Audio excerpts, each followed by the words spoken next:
Hello, and welcome to yet another episode of Amiga Retro. I wasn't going to really make this video, but it is real because you're looking at it right now.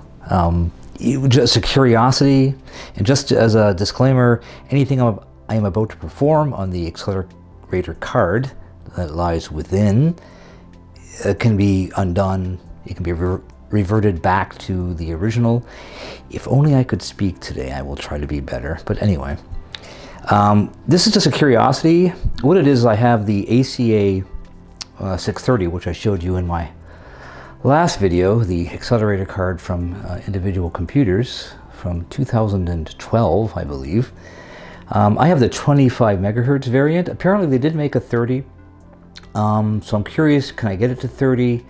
Can I even push it a bit further than that? Like I said, I don't think anything's going to blow up, and I can go back to the original 25 megahertz clock and whatever. So this is an experiment of the curiosities. So let me go to our workbench screen, which is up here. Let me, there we go, and zoom in somewhat. Excuse the moire patterns which afflict the screen. Yeah, there we go. So quickly, we'll just benchmark this thing. I will utilize sysinfo, a very basic, semi-accurate, or horribly inaccurate, depending how you look at it, but it's a good benchmark. It still gives you a rough idea of how this system is running at the moment. So let us do a quick speed test. And as you can see, we have the full-blown 68030 that's in here, and the MMU is not in use. Everything's left as stock. We got our fast RAM happening and all that stuff. So let us click on speed, shall we?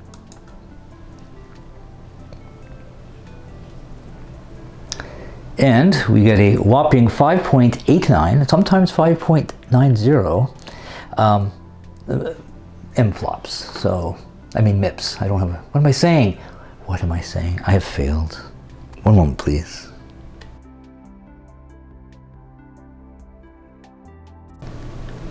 Okay, and as you can see, sysinfo version 4.4 is in front of us. We're going to do a quick benchmark to see what the 25 megahertz 68030 is doing. Remember, this is the full-blown 68030 with the MMU. Remember, the 68 EC030s have no MMU, which means memory mapping and putting like kickstart into fast memory isn't really an option. So try to go with the full-blown 68030. But anyways, enough of that. Let's do a quick speed test to see what these 25 megahertz of 68030 goodness gives us.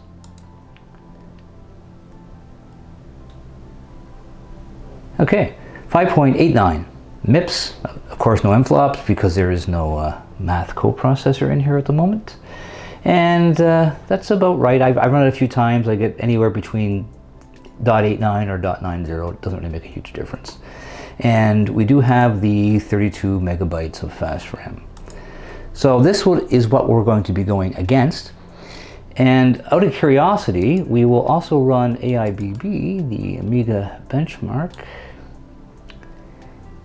I think it's Amiga Intuition based benchmarks, whatever. So here we go. We're just going to do a quick, let's do just a, do the mem test.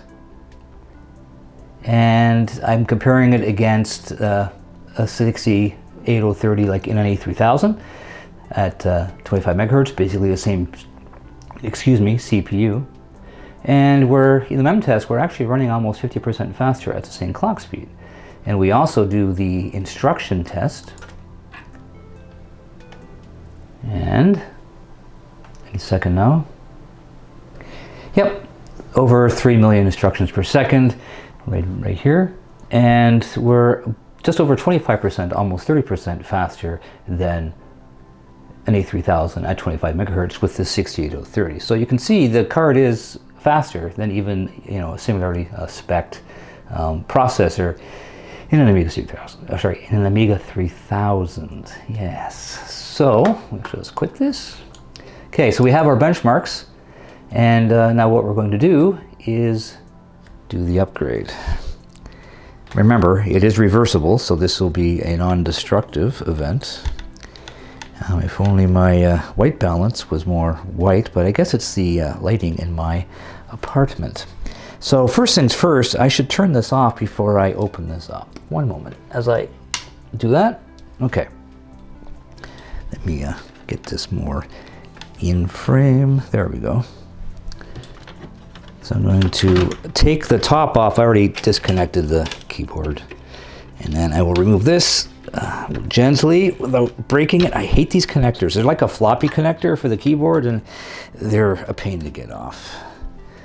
Make sure you pull by the connector, not the wires. I'm saying that because I've done that before with, well, you would kind of expect what results you would get. Okay. Excuse me. Okay, we'll zoom in on the action here.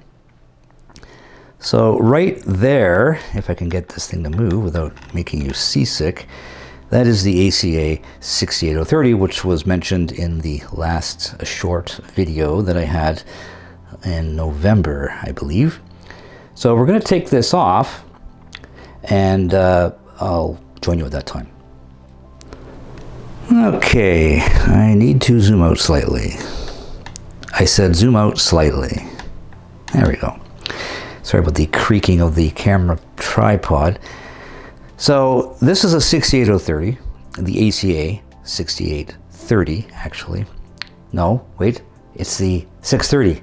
I wish I could get this right. Maybe I should never have done this. Anyways, bad day for videos. The ACA 630 with the 68030. There's the clock right there, which we're going to change.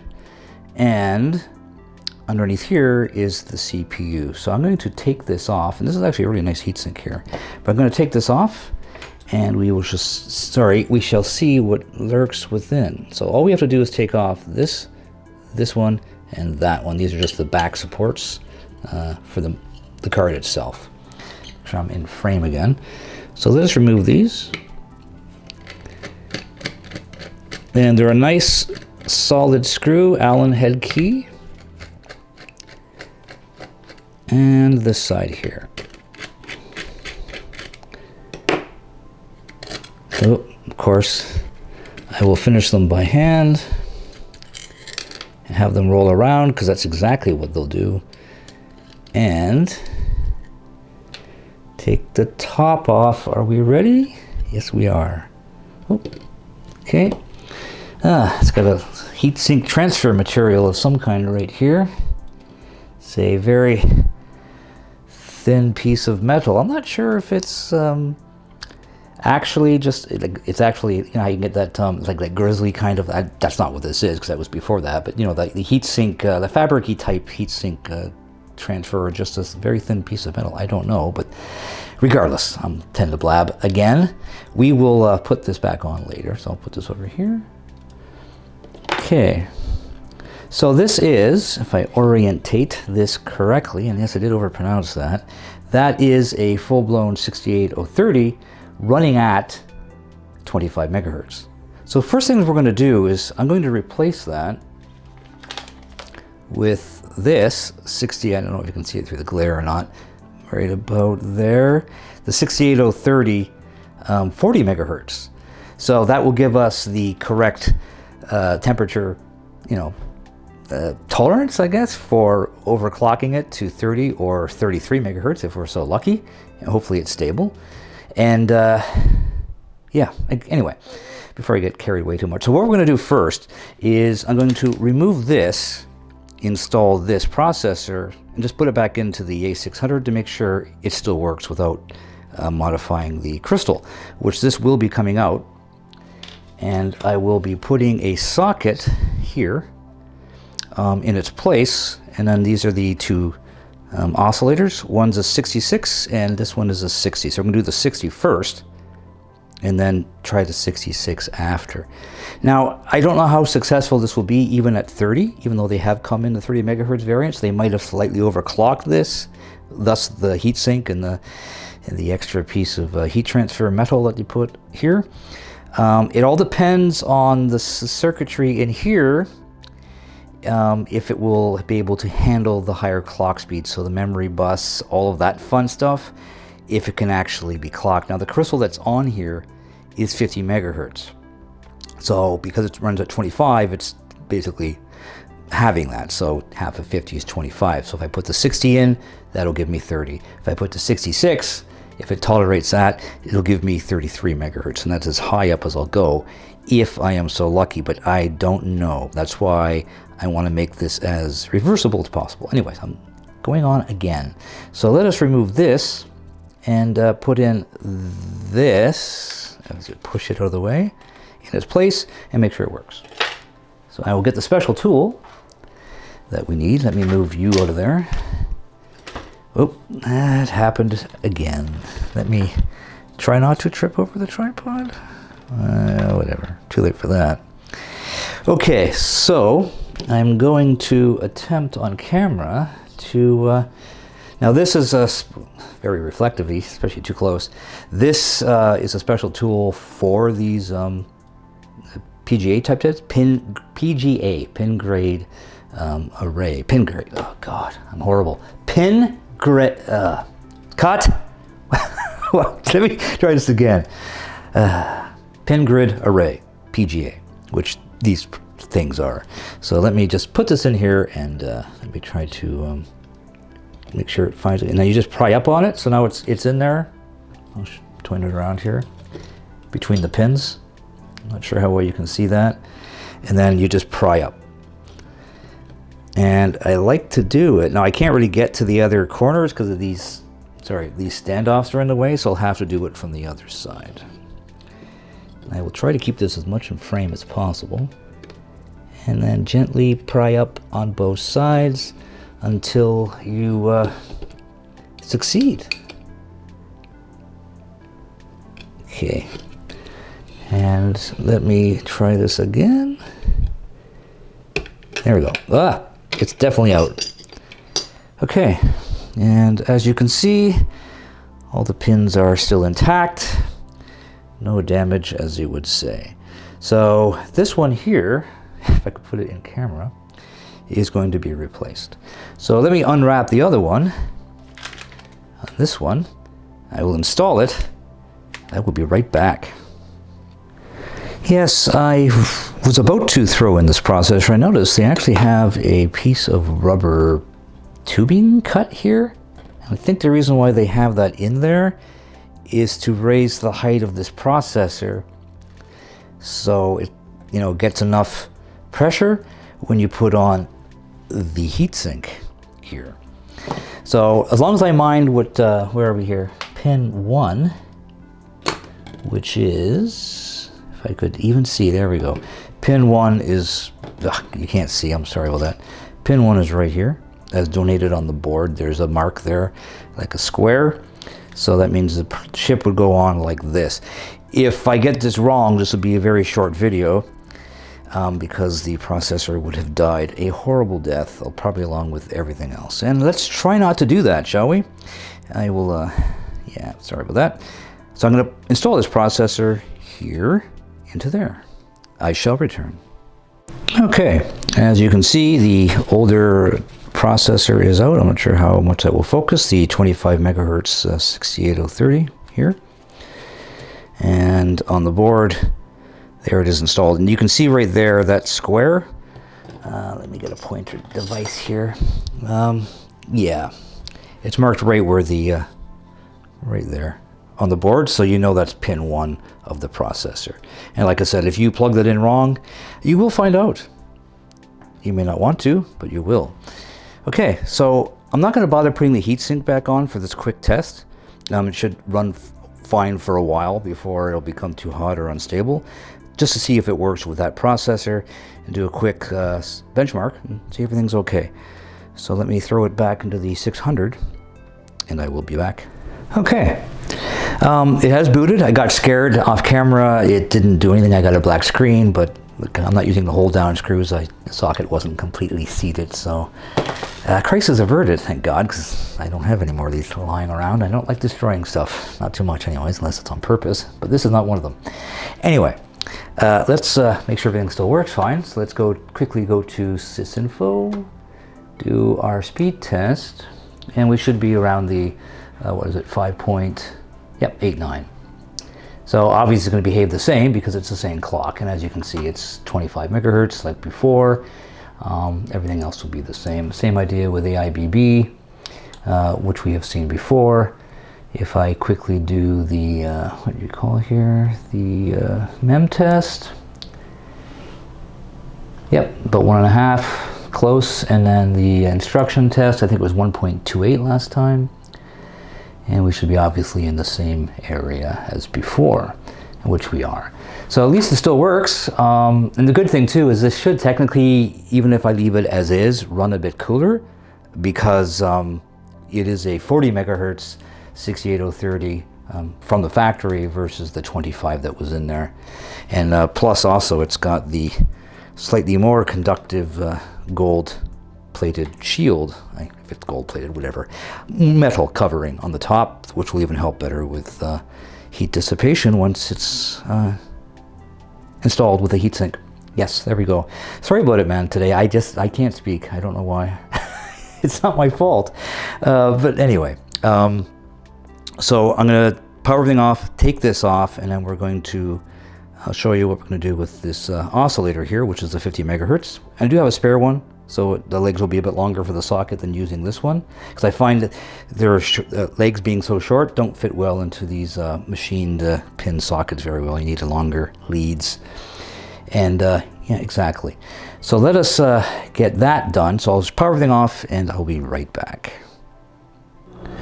Okay, I'll try to hold this steady. I have returned. So as you can see on the bench, I have contact cleaner, my tweezers, the soon-to-be used, well, stop focusing on my head.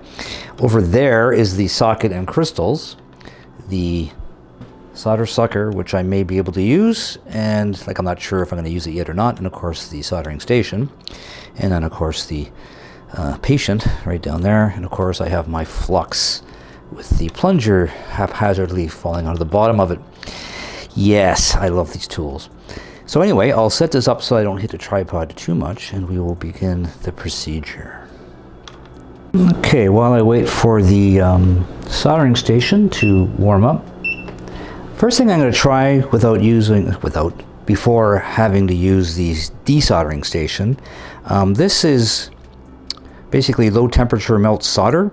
So it melts at a very low temperature compared to regular. So if you actually treat the connections on the back of the oscillator, which is right here, this is actually set up for the 4 or 8 pin dip arrangement. So right now it's on the 4, the middle 2, or if you have a smaller crystal. But anyways, the outer edge is here. I will apply some of the solder of this to it with some flux, of course, and see if it'll actually come out on its own without having to use the desoldering station. And then I might just use the desoldering station after that to clear the holes. So let's see how well this will actually work.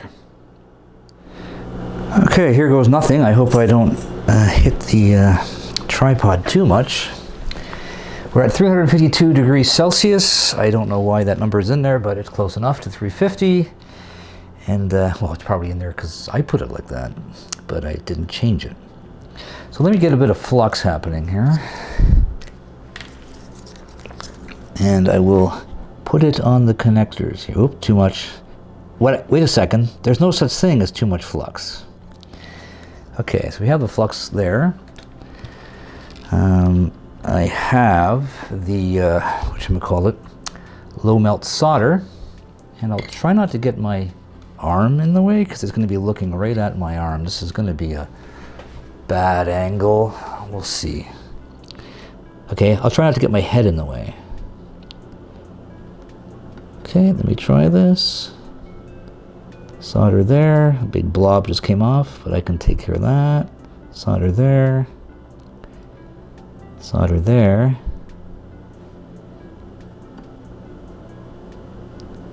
I should be able to,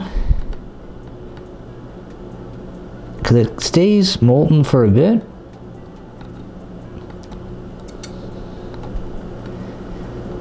I should be able to move these around or not. Let me check here. No. So I'm going to use the solder desucker on that. So desoldering station. It takes a while to get up to temperature. I'll wait for that and I will come right back. I was kind of hoping that I could get that off of there. that I could, whatchamacallit, that it would just fall out. It's not doing that, of course. So we'll try the desoldering station. I'll be right back. Okay, also before I remove this, I have to also make sure that I get this in frame. That dot there, make sure I have the orientation the same as when I hopefully put in the other one. So let's get this out, and hopefully it goes according to plan. I don't know, I'm going to hold my breath on this one, so let's see what happens. Now, the whole mission of this is not to destroy this thing, so even if it doesn't succeed, as long as it still works when I'm done with it, more the merrier. So this is working. This is probably going to get in the way of the camera.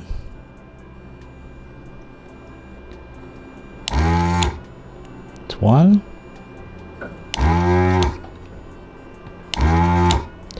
Two. Going to rework this one here somewhat.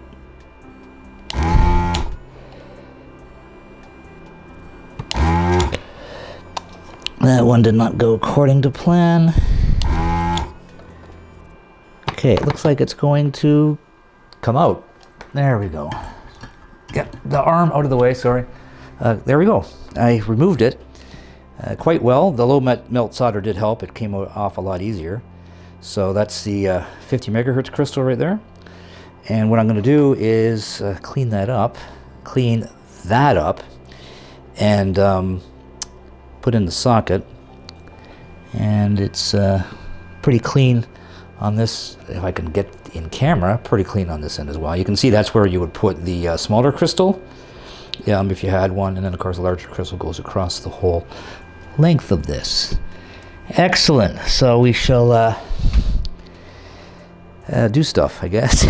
I'm at a loss for words today. I'm sorry. So what I'm going to do is attend to the socket, which is over here. Right. God, working with zoom is weird. Now, I only need the outer ones, the outer four, so two there, two here. So I need to remove the ones in between. So I'm going to try to do that off camera to save myself from embarrassment, because the comments can sometimes be very harsh. So what I'm going to do is do that off camera, and successful or not, I will show you the results. I will be back momentarily. Must get in frame. Okay, there we go. It's a bit up, but anyway. Yes. So here it is, the socket that I managed to remove the pins I did not need. I just needed the two outside ones for the crystal to fit in. The thing is, and here's the practice one I used. If you were to just cut these pins off, let's see on this side, that you didn't need. Of course, the focus is a bit off.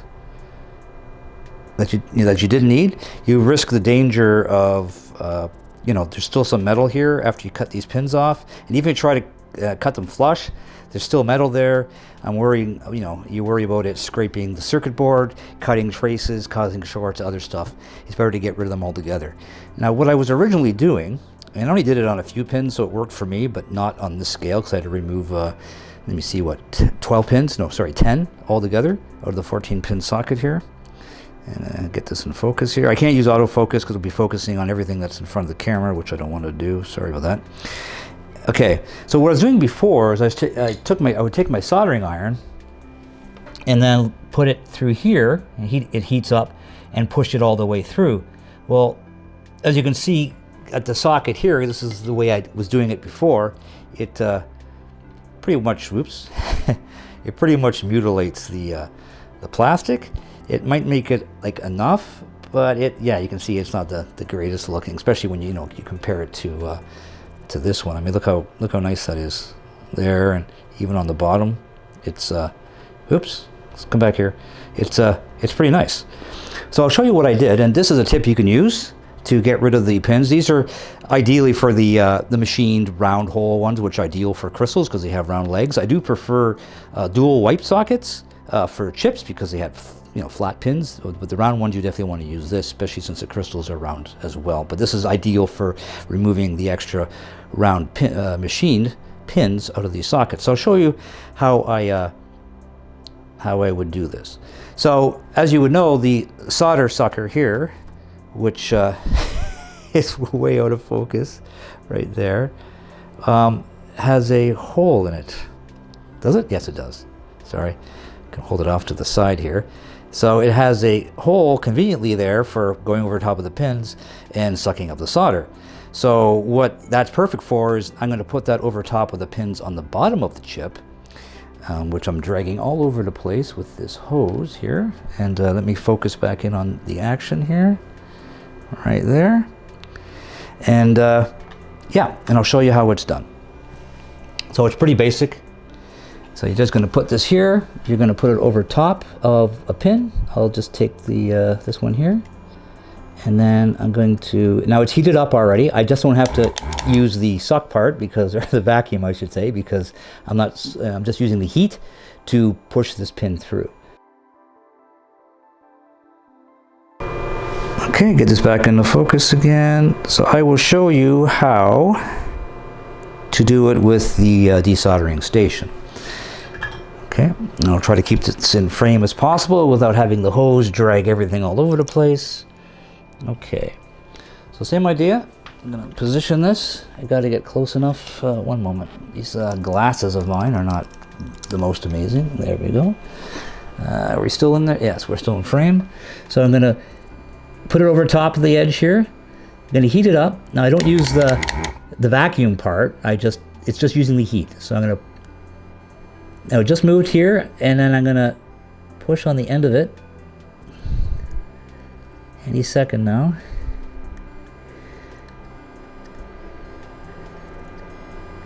Okay, and it's through. Hopefully the plastic does not hold on to it. There we go. Sorry about that. I only can zoomed in it, but yeah, it's this this pin here. That the second one here, that one where my finger is, that's the one I removed. And did it nice and clean. And so yeah, you just heat it up, watch it. So this part here will push and just meet the plastic. You stop, and then you pull the desoldering station out, so the hole, you know, it's no longer on the pin, and just catch the edge of it where it's still heated up with the iron, and you know, right beside the hole, so it doesn't go inside, and then push up on it, and you're done. So there's a neat trick. It works for me, and as you can see, it makes a really nice socket for custom applications. So I shall solder this to the board, and I will be right back. Okay, as you can see, I have soldered the 4 solder points on the back of the socket, and if I turn this over, there it is. And when I put the crystal in, the dot on the socket goes right there, this corner here by this post. So that there is where the dot will be on the top of the crystal. So let's put in the 60 megahertz, which will have it run hopefully at 30. And it should run at 30, I'm hoping, because you could buy it in 25 and 30 megahertz variants. I'm assuming the 30 megahertz were slightly overclocked with that processor. That's why the large heatsink, but we shall see. So I'm going to put the crystal in, 60 megahertz, which hopefully gives us 30, and we will see if it boots up. I will be right back. And I have returned. So as you can see, I successfully installed the crystal. Of course, I have the 68030 40 megahertz version installed with a nice gold top on it. And everything has booted up fine. I will try to get the camera pointed up at the screen so you can actually read it. Turn the autofocus on. Yes. Slightly on an angle here, just one moment. Try to get a better view of said screen. Sorry for all the moving around and whatnot. Zoom in a bit more. There we go. And I am hitting the tripod as usual. What would an it's stove. Too many glasses on now, I can't even see the screen. Getting old is so awesome. Okay, so this should be pretty much the same. We go to Sense Info, do a quick speed test. Should be around, was it 5.79? Oh, sorry, 5.89. And 25 megahertz. So everything is behaving as normal. It booted up fine. The CPU gets a bit warm. Like I said, I'm not going to be running it long enough. I'll get the heatsink back on it, but it won't hurt it. Most cards running at, its spec rating usually don't need a heatsink, but it should be okay for these tests. Anyway, so I'm going to go to the, I was going to go to the 60, or like on the video, but I've already done this. The 60 works fine. We're going to go to the 66, which would be 33 megahertz. Remember, 60, you divide that, would be 30. It runs fine. So we're going to try the 66 megahertz, which will give us 33. See if that works. And I shall be right back. Okay, I have a treasure trove of crystals. This is the 60 here, which I tested. That worked fine. And now we're going to try the 66 megahertz one. Well, the 66.666. The autofocus, my hand. Oh, it does not like bright objects either. Sorry about this. Anyways, that crystal I will put over there. This video is turning out to be a disaster. Sorry, I don't know what I'm doing lately. Okay, let's lock that down. I will put the crystal in place. I'll make sure the computer is turned off. And it'll just plug into there. Nice and easy. Okay, it's in. That's the 66 megahertz. I will turn it on. And I'll be right back.